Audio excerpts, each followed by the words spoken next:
क्या ये सच में कश्मीरी टैक्सी ड्राइवर की कहानी है? मैं जो कहानी आज आपको सुनाने जा रहा हूँ, शायद ही आप लोगों ने इस कहानी को सुना होगा।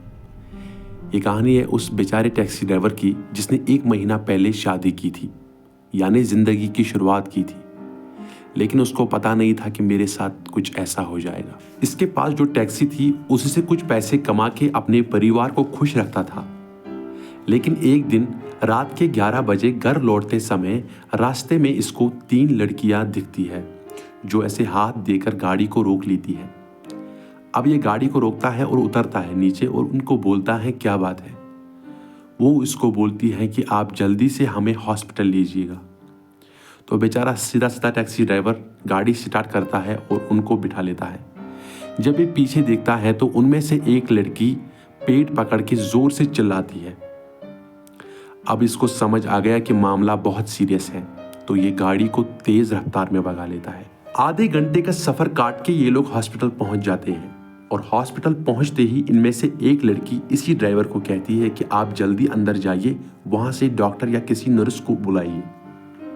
ये अंदर पहुंच के एक नर्स को सारा मामला बता देता है और वो नर्स इसको कहती है आप यहीं पर बैठ लीजिए, मैं देख के आती हूँ। जैसे वो नर्स बाहर जाती है तो वहां से वो चिल्ला कर कहती है कि इस टैक्सी ड्राइवर को रोको, इसने इन लड़कियों के साथ क्या। ये टैक्सी ड्राइवर बहुत ज़्यादा परेशान हो गया और कहने लगा कि मैंने क्या किया है। अब उस नर्स ने बोला कि यहाँ पास में एक हॉस्टल है, कुछ देर पहले वहाँ पर आग लगी थी जिसमें 3 लड़कियाँ जल के राख हो चुकी थी और मैं जब टैक्सी के पास पहुंची तो ये वही तीनों लड़कियां हैं जो उस हॉस्टल के आग में जलकर मर गई थी। अब ये टैक्सी ड्राइवर खुद अपनी टैक्सी के पास गया और वहां से खिड़की खोल के देख लिया तो वहां पर 3 डेड बॉडीज थी। ये नीचे गिरकर इसका गला सूखने लगा और इससे अब बात भी नहीं हो रही। अब ये नर्स चिल्लाकर कह रही है ये डेड बॉडीज तो हमारे हॉस्पिटल में थी, इसकी गाड़ी में कैसे आ गए।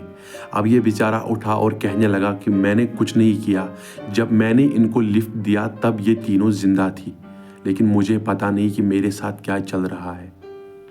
अब हॉस्पिटल में सारा मामला बिगड़ गया और वहां पर पुलिस आई और पुलिस ने इस टैक्सी ड्राइवर को गिरफ्तार किया। अब इस टैक्सी ड्राइवर को पुलिस ले जाने वाली थी कि बीच में से एक आदमी आया और पुलिस वालों को बोला रुक जाइए, आप इसको गिरफ्तार नहीं कर सकते क्योंकि ये बेकसूर है।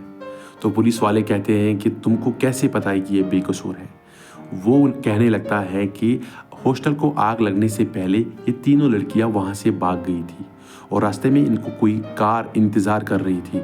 ये उसमें बैठकर वहां से निकले और बीच रास्ते में इनका एक्सीडेंट हो गया। जहां पर इनका एक्सीडेंट हुआ वहीं पर इस टैक्सी ड्राइवर ने इनको उठाया।